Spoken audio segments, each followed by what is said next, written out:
What's up, guys? Really been looking forward to doing this video for you guys. I want to show you all how to prepare your bluegill. A lot of people don't like bluegill. Bluegill! I love bluegill personally. I kind of look at it like the hors d'oeuvre of most fish. You know, you don't get a lot of meat off of them, but the way I prepare it, it's delicious, and I really hope you enjoy it. All these bluegill are from that mess that I caught in the last video. I hope you've seen that video. If you haven't, check it out. It was just one after another. Every time the popper hit the water, another fish was hit. It was just a great time. Started off as a bass fishing video. Guys, I've never been so excited. I just caught, I mean, an immaculate specimen of a fish. And I don't even know if I can hold this thing up right now with how it kind of changed pace there after I started just loading up on bluegill. I caught my limit that day, and it was just so enjoyable. Just a good time out on the water. So I'm going to go ahead and get started and show you guys how I prepare this fish. Alright, so the first thing we're going to do is go ahead and get our fish on the descaler cleaning board so we can get him cleaned. Good bluegill, I'm telling you. Like, I've caught some super big bluegill before. And these aren't the super big, but they're good size, and hell of a fighting fish. I'm sure you've seen in the video if you watched it. Basically, what we're going to start off with is just descaling.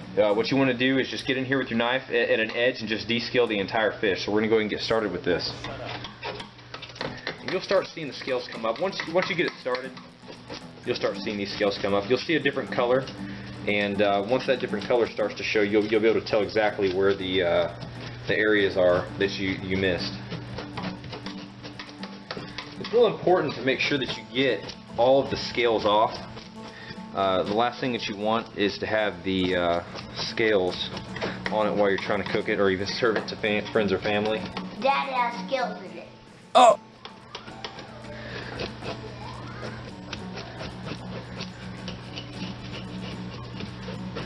There we go. We just about got this fish done. Another thing you want to take note of. Well, actually, I want to point something out. I would much prefer to do this at a cleaning station outside, but with this heat that we've had here in Missouri lately, I'd much prefer to do it inside right now. So you're going to make a mess, but it's nothing you can't clean up.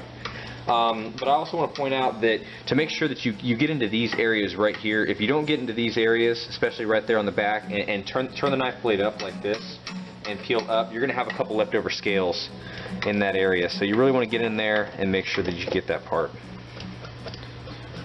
Alright, so now that I got that side all done, ready to go, I'm going to flip them over and do the exact same thing on this side.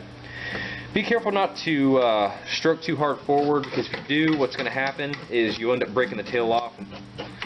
Now, no, don't let me tell you that this is some new technique. This is no new technique. This is something that people have been doing for years, but it's just a great way to cook this fish. You really want to make sure you rinse off your fish with cold water, especially if you're going to put it inside of a bag and put it in the freezer until you're ready to have a fish fry or something. You want to get every single scale off of there. Go through with your thumb like this. Make sure that you have all the scales off. You'll be able to feel it. Not too worried about this area right here. You're not going to eat that. Most of the meat on these bluegill is up through this back area right here, and it really is delicious the way that I prepare it. Got a couple scales right there. Once again, not too worried because I'm going to take that cut like that. I'll go ahead and knock those off though because those are a little low.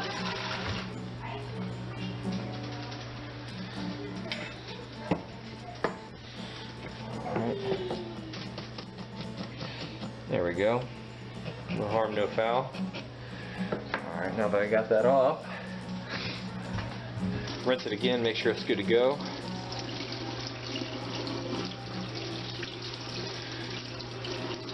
Alright, I'm going to go ahead and rinse my cutting board also, because I'm going to go ahead and walk you guys through this first fish. The reason I'm rinsing my cutting board off is because I really like to make sure that the meat is as pure as possible. I don't want any scales getting on the meat. I don't want anything get on meat. Does it matter? Not too much. Not with this fish, but it's just a little pet peeve of mine. I like to make sure I keep it as clean as possible. Okay, so from this point, all you're going to do, I like to use the Electric Fisherman, Mr. Twister. I'm not sure what you guys have if you're using just a regular fillet knife. You know, you can do the same thing. You're going to take the cut down from this angle. It's a little harder with this knife because you're going to be going through all that bone and whatnot. So that's why I prefer to use the electric fisherman and just cut straight through. You really want to angle it at almost a 45 degree, just off the back side of this blue, the blue part of the gill right here. You know, if you do that, you slice into the gill, it's fine. You know, the gill comes right off, so it's no big deal. So we're going to go ahead and make our cut. So unfortunately, from all 17 fish that I had previously cleaned, I didn't realize that I had a couple scales in between the two blades of my Mr. Twister, and that caused a bit of a situation trying to take the head off.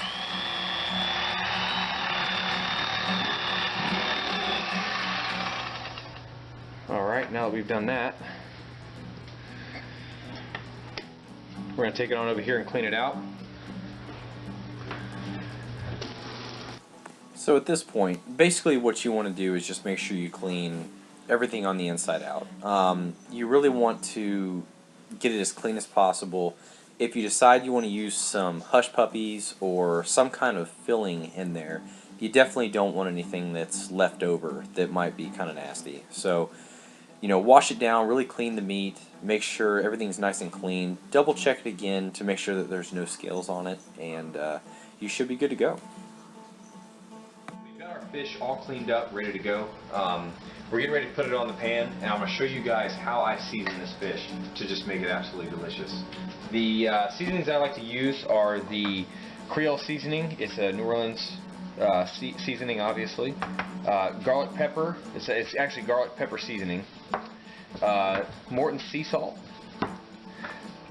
Old Bay blackened. I love blackened seasoning. Now, you're not going to use either one of these seasonings together unless you prefer to do that, but it's going to be, you know, extremely seasoned fish. Basically, I'm going to do maybe one fish with the Old Bay and the other two with the Creole. I much prefer the Creole seasoning. And then I just use regular Italian style breadcrumbs, you know, for this fish. Also some buttermilk, and we're going to go ahead and get started. So first thing you're going to do is take your freshly cleaned fish, dip it in your buttermilk. Once you've done that,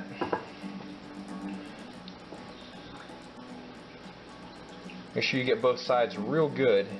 You're going to put it right back on the plate. What this is going to do is going to allow a lot of the seasonings to stick to it.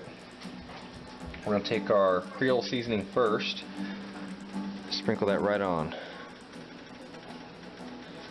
There we go.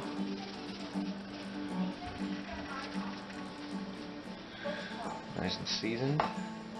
Then we're going to use our garlic pepper. Sprinkle that on there.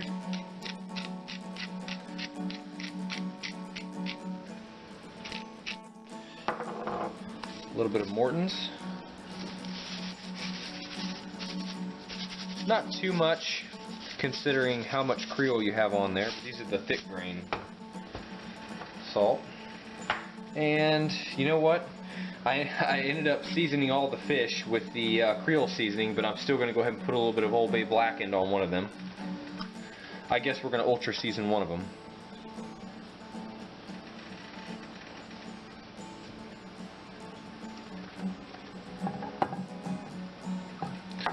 Alright, we're going to turn them over and repeat the same steps.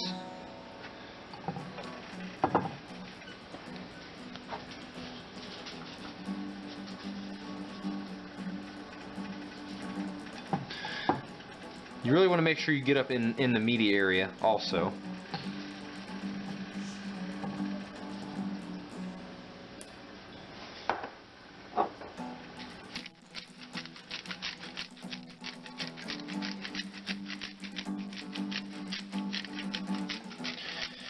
There we go.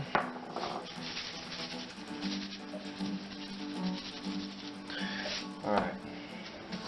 Now we've done that, we're going to take it and dip it straight in to our breadcrumbs, as you can see.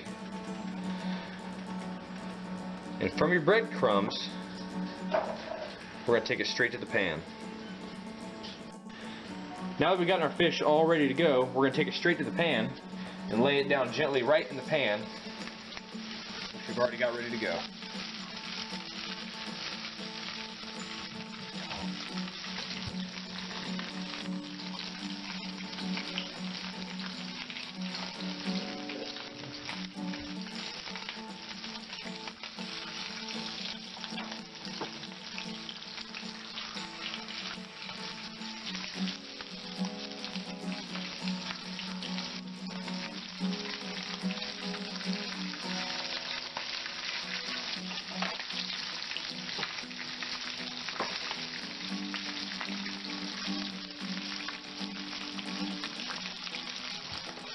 you want to cook these until each side has that nice dark golden brown color, approximately 2 minutes per side, just to be on the safe side.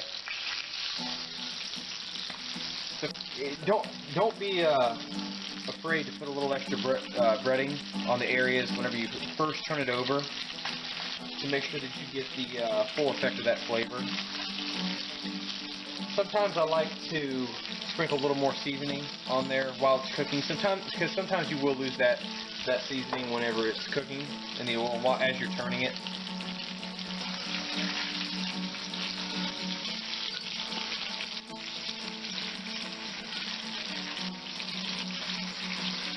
Okay, so one of these is ready to come off right now, so we're going to go ahead and get them off and